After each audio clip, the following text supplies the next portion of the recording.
Salut, c'est Marco de Top for Fun. On se retrouve aujourd'hui pour la vidéo de test du Samsung Galaxy G6. Une vidéo que vous m'avez réclamée à corps et à cri. Et c'est donc aujourd'hui l'occasion de répondre à votre demande. Donc le test du Samsung Galaxy G6, on est en janvier 2019 lorsque je fais cette vidéo et le téléphone est commercialisé depuis la mi-2018. Donc ça fait déjà quelques mois que le téléphone est commercialisé. Alex, chez Top for Fun, l'avait déjà testé pour vous sous forme d'article, mais aujourd'hui c'est l'occasion donc de faire cette fameuse vidéo.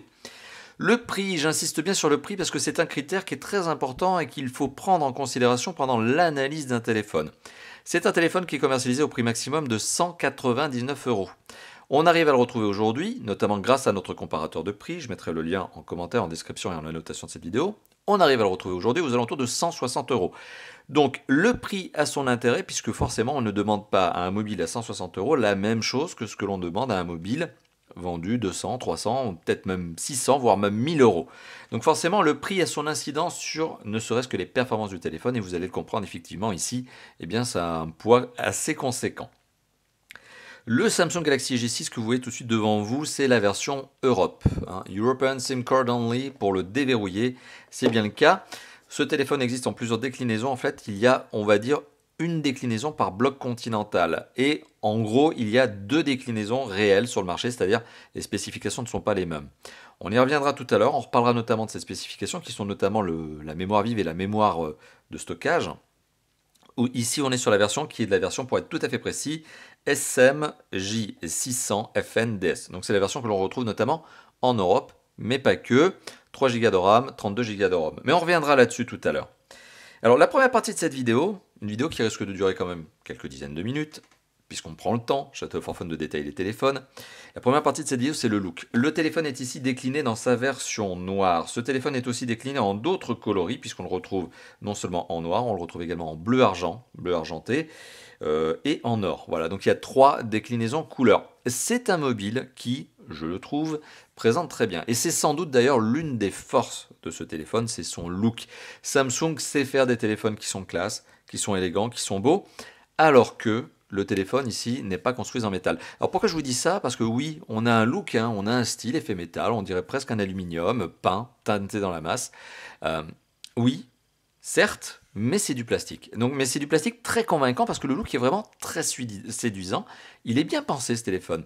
Il est relativement glissant malgré tout. Ça, c'est un point vraiment qu'il faut prendre en considération, sachant que les dimensions du téléphone étant relativement compactes. Je dis relativement parce que, bon, malgré tout, on est quand même sur certaines dimensions, mais je vais y revenir d'ici quelques instants avec des données plus factuelles. Mais le téléphone se prend quand même bien en main, et même s'il est glissant, finalement, la prise en main, elle est bonne. Voilà, on arrive à le prendre correctement en main, et il suffit de le tenir correctement, quoi. Voilà, il ne faut pas avoir la main trop molle. Ce téléphone a des dimensions, comme je vous l'ai dit, mais qui sont relativement raisonnables par rapport à l'abondance de smartphones grand écran, grande taille. On est sur un téléphone qui fait 14,9 cm de long, 7,0 cm de large et 0,8 cm d'épaisseur. On n'est pas sur un téléphone qui est particulièrement optimisé en termes de taille d'écran par rapport à la face avant. Vous voyez, ce que l'on appelle le taux d'occupation de la face avant par l'écran, donc le screen to body en anglais, et bien ici il est de 76%. Ça veut dire quoi? Ça veut dire qu'il y a quand même des belles marges en haut et en bas, et il y a des belles épaisseurs sur les côtés.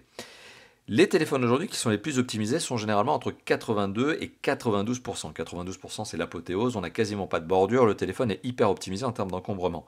Bon là on sent quand même qu'on a encore un peu d'encombrement, et ça joue notamment sur ces fameux mentons et fronts du téléphone.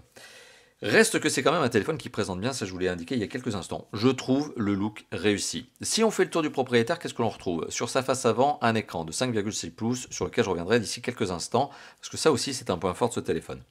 Sur le côté droit, on retrouve ici un bouton on-off, c'est donc le bouton power. On retrouve ici l'entrée, ou plutôt pardon, la sortie haut-parleur, parce que le haut-parleur ici, il est sur le côté droit, et ça c'est une bonne idée. Ça rappelle un peu notamment la gamme A chez Samsung, la gamme Galaxy A.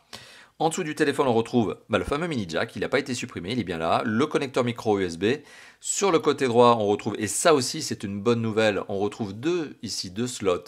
Un slot pour 2 cartes SIM, format nano, et un slot pour micro SD. Comme quoi, oui, sur ce téléphone, vous n'êtes pas obligé de sacrifier l'emplacement de la carte SIM numéro 2 pour mettre une micro SD. Et ça, c'est aussi un point positif. On retrouve les boutons, parce qu'ils sont séparés, de contrôle de volume plus et moins. Et sur le dessus du mobile, strictement rien. À l'arrière du mobile, le capteur photo accompagné de son flash LED. D'ailleurs, flash LED, il y en a aussi un à l'avant qui accompagne le capteur photo selfie. Et on retrouve le capteur d'empreinte digitale juste en dessous du capteur photo. Une forme un peu particulière, un petit peu en ovale. Et le marquage Samsung. Le capteur d'empreinte digitale, je reviendrai là-dessus tout à l'heure, marche très bien. Vous l'avez vu, c'est très efficace. Rien à redire dessus. Mais on y reviendra d'ici quelques instants. Un téléphone qui présente très bien. Je trouve le look très réussi. Le poids 154 grammes, je vous le dis avant de l'oublier, c'est dans la bonne norme. Donc globalement, le look de ce téléphone, c'est clairement un de ses points forts. Et d'ailleurs, quand on achète un téléphone Samsung, c'est vrai qu'on achète aussi une marque, on achète aussi un design. Et bien c'est bien ici le cas avec le J6 2018. Alors pour ce qui est de l'image et le son. Alors l'image, elle est ici procurée, forcément vous l'imaginez, par un écran. Cet écran, c'est un écran de 5,6 pouces. Une belle diagonale. Je me souviens il y a encore quelques années, quand on dépassait les 5 pouces, on avait l'impression d'avoir un géant, un monstre. Bien aujourd'hui, 5,6 pouces, ça reste un peu là dans la norme, mais c'est un bel écran. Donc un bel écran qui offre une bonne satisfaction en termes de visionnage, de films notamment. C'est un écran qui est donc doté d'une diagonale de 5,6 pouces, c'est sa diagonale. C'est un écran au format 18,5 neuvième, donc on est au-dessus du 16 neuvième, ce qui veut dire qu'il est un peu plus allongé.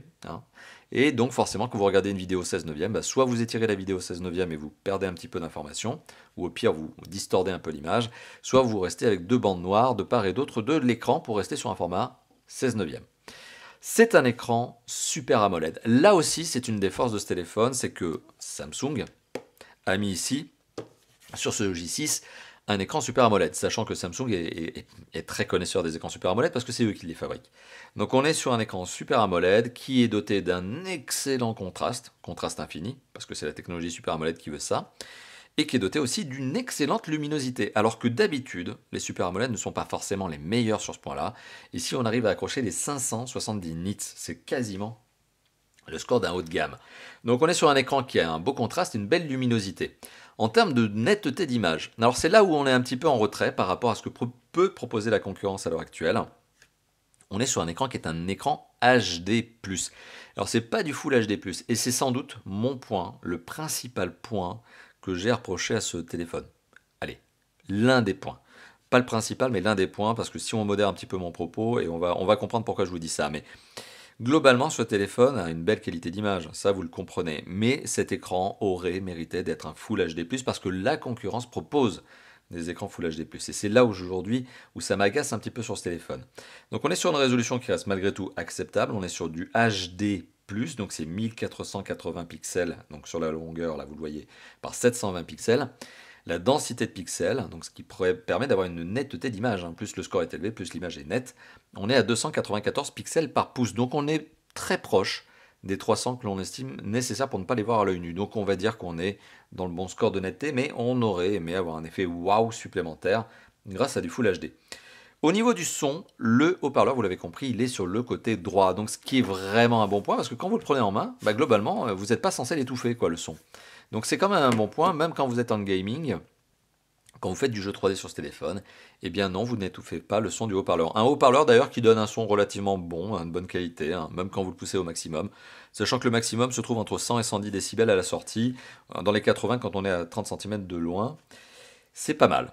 C'est pas mal, donc globalement le son est aussi bon également par l'écouteur et le mini jack, il n'y a rien à redire dessus, ça reste tout à fait sympathique.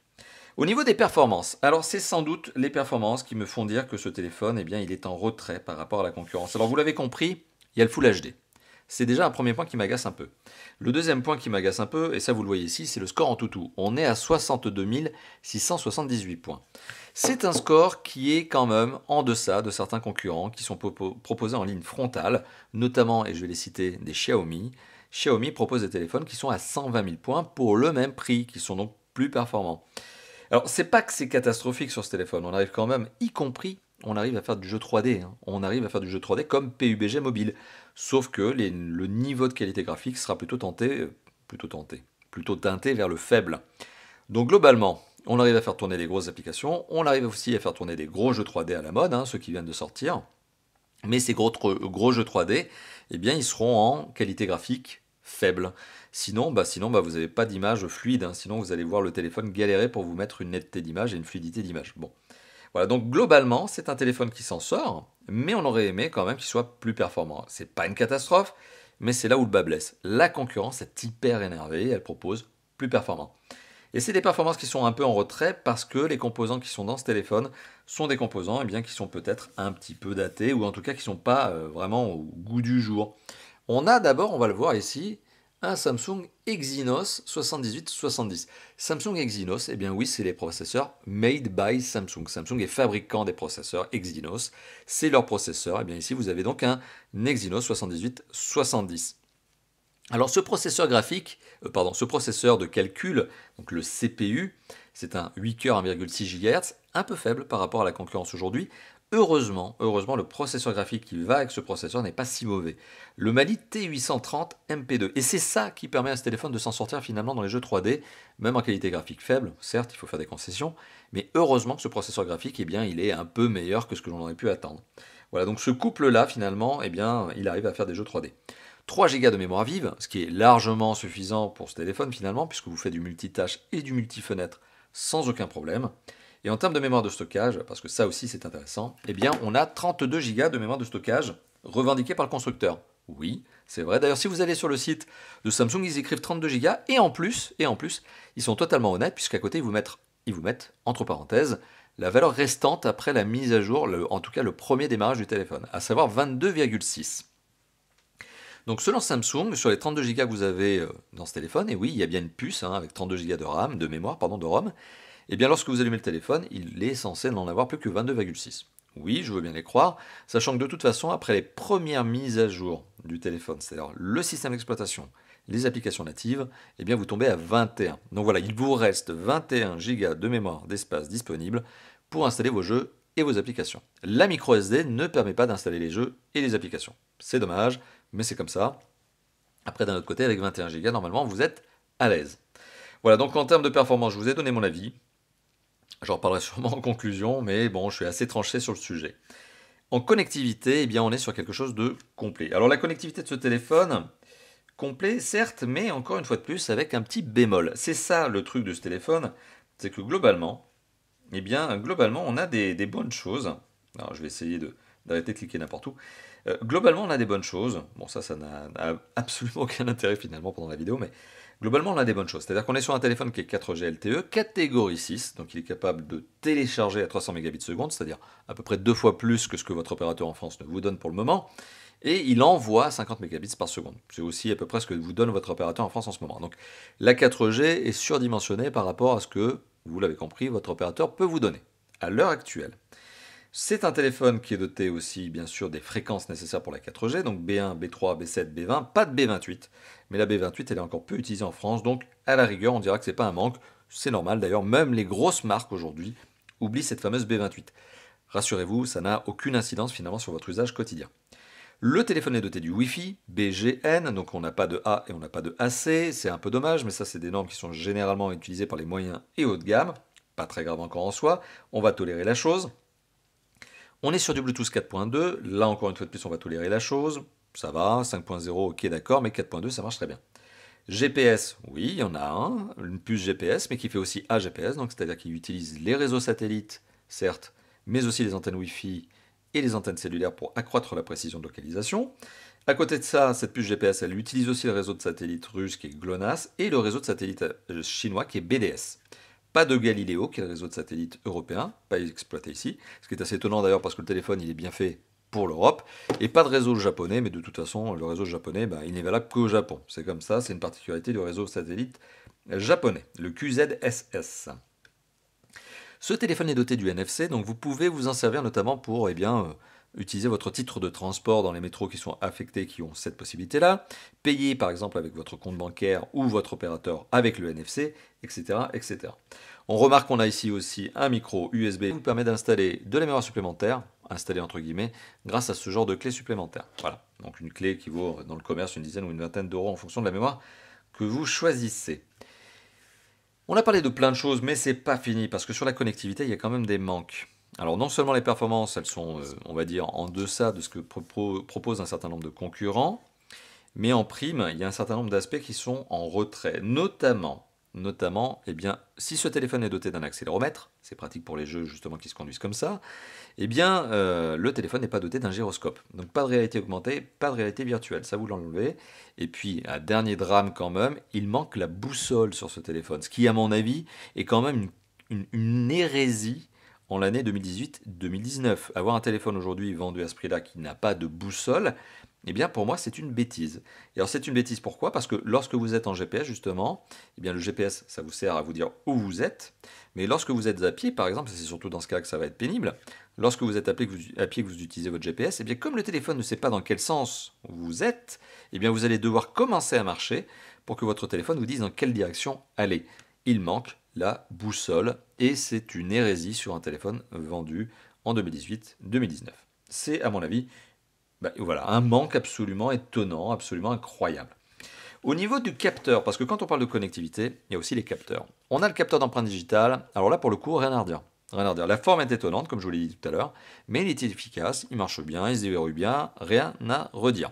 On a aussi le capteur photo frontal qui sert pour la reconnaissance faciale. Donc vous pouvez déverrouiller votre téléphone avec la reconnaissance faciale. Ça marche très bien pour peu qu'il y ait de la lumière autour de vous. Dès que les lumières sont en baisse, dès que la lumière baisse, et bien forcément, comme c'est le capteur photo frontal qui est censé vous reconnaître, s'il n'a pas de lumière, il ne vous reconnaît plus.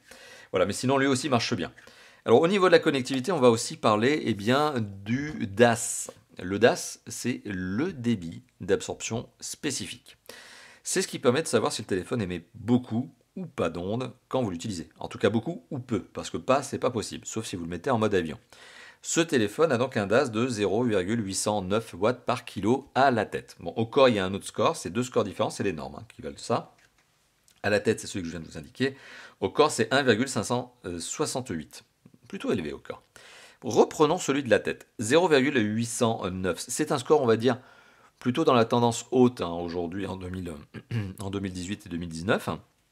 C'est un score qui est plutôt dans la tendance haute, mais c'est un score qui reste, on va dire, acceptable, qui reste encore dans ma propre limite psychologique, moi, Marco, en tant que consommateur. C'est-à-dire que j'accepte encore ce genre de téléphone. Après, au-dessus de 0,8 et quand on arrive dans les 1 watt, moi je trouve que c'est déjà beaucoup trop pour ce que l'on est capable de faire aujourd'hui comme invention, comme technicité sur les téléphones modernes. Alors, c'est un téléphone qui est doté d'un système d'exploitation. C'est la 5e partie de cette vidéo, le système d'exploitation. Alors, on le voit, les amateurs avisés le reconnaissent, on est effectivement sur de l'Android, ce qui est assez logique en soi, mais on est sur un Android qui a été surcouché par Samsung. Et pas n'importe comment, puisque on est sur la version, alors, on va le voir ici, version Android 8.0.0, c'est précis, et on est sur la version de Samsung Experience 9.0. Donc on est donc sur un Android 8.0 qui à la base marche déjà très bien, sur lequel Samsung a calqué, comme d'habitude, sa surcouche. Une surcouche qui s'appelle donc Samsung Experience 9.0.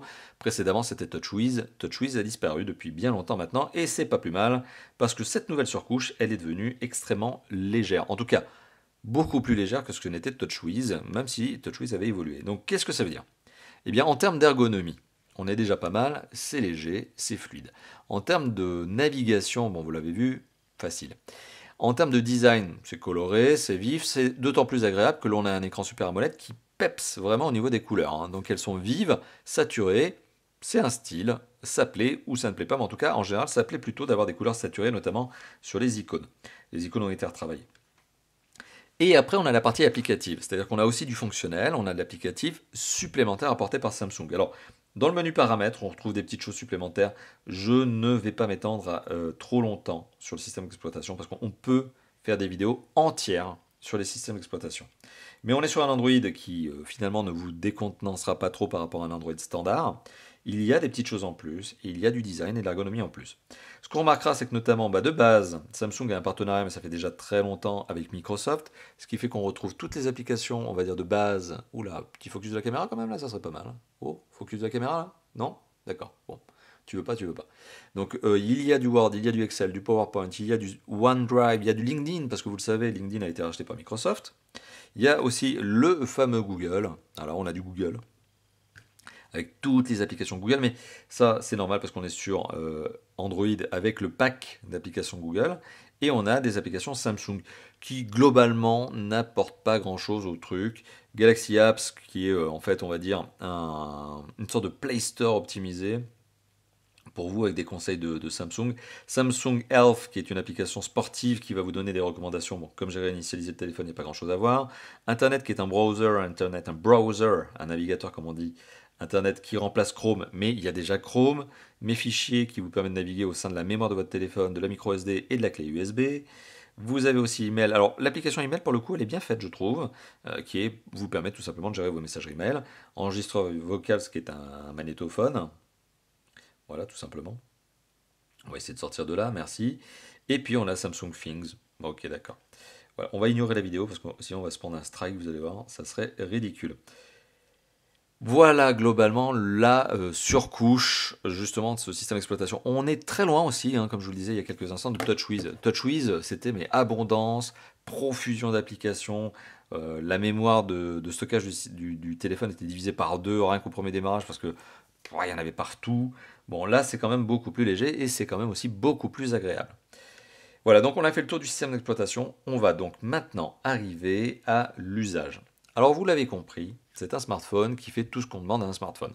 Envoyer des mails, lire des MMS, appeler, recevoir des appels, hein, voilà, donc appeler, consulter une page web, ça je vous l'ai peut-être déjà dit, jouer à des jeux 3D, je vous l'ai montré peut-être tout à l'heure, si c'est pas fait je vous le remonte maintenant. Oui, c'est un téléphone qui répond à tous les usages, un smartphone moderne.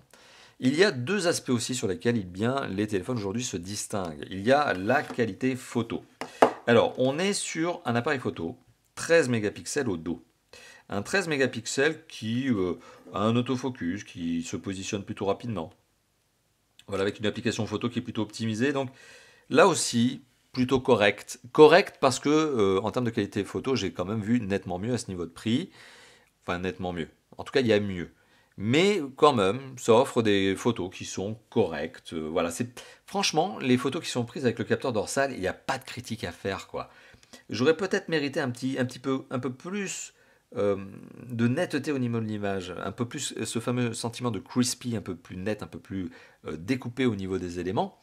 Mais ça reste globalement une bonne qualité photo pour le capteur photo dorsal, 13 mégapixels avec une ouverture de 1.9 et le flash LED. Le capteur photo frontal. Alors, le capteur photo frontal, lui, c'est un 8 mégapixels. Si je me reprends bien dans mes petites fiches, oui, 8 mégapixels, je ne me suis pas planté, avec une ouverture de 2.0. Donc on fait coucou à la caméra, salut la caméra, on voit une partie du setup et on prend la photo. Vous voyez, c'est efficace, ça va vite, ça prend vite ta photo. Le capteur photo frontal, là pour le coup, je suis un petit peu plus critique parce que je trouve que lui manque vraiment de netteté. C'est pas catastrophe, encore une fois de plus. C'est des photos que vous allez pouvoir publier sur votre Facebook, Insta, Twitter, ce que vous voulez, tous les réseaux sociaux, vous allez pouvoir l'envoyer en MMS ou même faire du Snapchat, faire ce que vous voulez en gros. Le selfie, ça marche, il marche bien. Sauf que là aussi, je trouve qu'il manque un peu de netteté, il y a une sorte d'effet un peu blur dessus. Sinon, la gestion des couleurs est plutôt bonne, hein, voilà, mais c'est pas vraiment le problème parce que, vous voyez d'ailleurs, on le voit ici, hein, à l'écran, ça se passe bien. Hein, le bleu du bonhomme de Fallout, du Pip-Boy, non pardon, le Pip-Boy c'est ce qu'il porte sur le bras, mais le bonhomme de Fallout là, il est pas trop abîmé en termes de couleurs. Et puis sur la photo obtenue, ça va, hein. Franchement ça rend bien, hein. Vous voyez, il n'y a pas d'aberration chromatique excessive. Donc même pas du tout d'ailleurs, c'est un peu plus sombre, vous voyez. Donc non, franchement c'est bien en termes de capteur photo dorsal, je vais y arriver. Le frontal, lui aussi, ça passe, hein. Franchement, je suis un peu critique, ça reste correct, ça reste correct. L'autonomie de ce téléphone, ça aussi c'est un bon point. Alors c'est une batterie de 3000 mAh qui équipe ce téléphone, une batterie non extractible parce que vous ne pouvez pas la retirer, à moins d'être, on va dire, voilà, un spécialiste du démontage de téléphone. Là, démonter la batterie de ce téléphone, c'est une galère, il faut aller dans un centre de réparation. Et je suis même pas convaincu que dans un centre de réparation, ils veulent vraiment vous le prendre ce téléphone. Parce que la valeur de réparation par rapport à la valeur du téléphone, vous l'avez compris, c'est un peu disproportionné. Donc une batterie de 3000 mAh qui est à l'intérieur de ce téléphone, qui n'est pas extractible. Ce téléphone a une bonne gestion de son autonomie, de sa consommation énergétique. Parce qu'il n'a pas des performances de ouf, parce qu'il est sur un écran qui est un Super AMOLED, du coup, une heure de vidéo, c'est entre 16 et 18% de batterie consommée. C'est-à-dire que c'est en dessous des 20-22 que j'ai l'habitude de voir avec d'autres téléphones. Voilà, donc c'est un bon point. C'est un téléphone qui atteint la journée avant d'être rechargé. C'est bien. Voilà, il n'y a pas de critique là non plus à faire. C'est correct, c'est pas mauvais, c'est pas bon, c'est bien, c'est juste bien. Voilà, au niveau de l'autonomie. Voilà, et il est donc temps maintenant, cher visionneur, toi qui es en train de regarder la vidéo, il est donc temps d'arriver à la conclusion de cette vidéo et de te dire ce que je pense de ce téléphone. Alors, globalement, est-ce que le Samsung Galaxy J6 hein, dans cette belle boîte bleue, d'ailleurs que je vous ai montré en déballage il n'y a pas longtemps. Est-ce que le Samsung Galaxy J6 est un bon téléphone? Dans l'absolu, oui. Dans l'absolu, il n'est pas décevant parce que pour son prix, notamment dans les 160 € aujourd'hui, eh bien, on a quelque chose qui est satisfaisant. Satisfaisant parce que voilà, il en offre pour son argent, il est bien conçu, il a un beau design, il a un bel écran, très bien. Là où ça m'agace un petit peu, c'est que la concurrence aujourd'hui, elle est extrêmement rude, vraiment extrêmement agressive. Et on a des constructeurs qui sont, notamment Xiaomi, qui ont les dents longues et qui quand ils les plantent et ils font mal. Donc du coup, on a ici un téléphone qui, face à certains Xiaomi, eh bien, il est un petit peu en retrait. Il est en retrait notamment sur les performances, qui sont presque 2 fois inférieures à certains Xiaomi, et il est un peu moins bon sur d'autres aspects, comme la qualité photo. Après, en termes de design, il est meilleur. En termes d'écran Super AMOLED, c'est mieux. Voilà, donc il y a du pour, il y a du contre. Moi, ce qui m'agace un petit peu sur ce téléphone, vous l'avez compris, je pense que j'ai suffisamment insisté là-dessus. Le vrai point qui m'agace, c'est la performance. J'aurais voulu un téléphone plus performant ici. Après, j'aurais voulu un téléphone avec une résolution Full HD, oui, etc. Mais pour son prix, ça reste cohérent. Mais les performances, la concurrence, elle en offre beaucoup plus. Peut-être pas d'écran Super AMOLED, mais des performances qui sont meilleures. Voilà, donc c'est un peu un jeu de concession qu'il faut faire. Finalement, qu'est-ce que vous voulez? Si c'est la qualité d'image, le look, le design, la marque, la connectivité, tout ça, prenez ce téléphone. Mais si c'est les performances pures et dures et brutes, hein, vraiment, et que vous voulez notamment faire du gaming 3D sur votre téléphone, visez peut-être des marques comme Xiaomi qui seront plus performantes. Voilà. Voilà. Donc, eh bien, il est temps d'arriver bien à la toute fin de cette vidéo. On a fait la conclusion. Je vous ai donné mon avis. Je me suis répété. Maintenant, à vous de réagir dans la zone de commentaires. Ça se passe juste en dessous de la vidéo. Justement, il y a une zone de commentaires.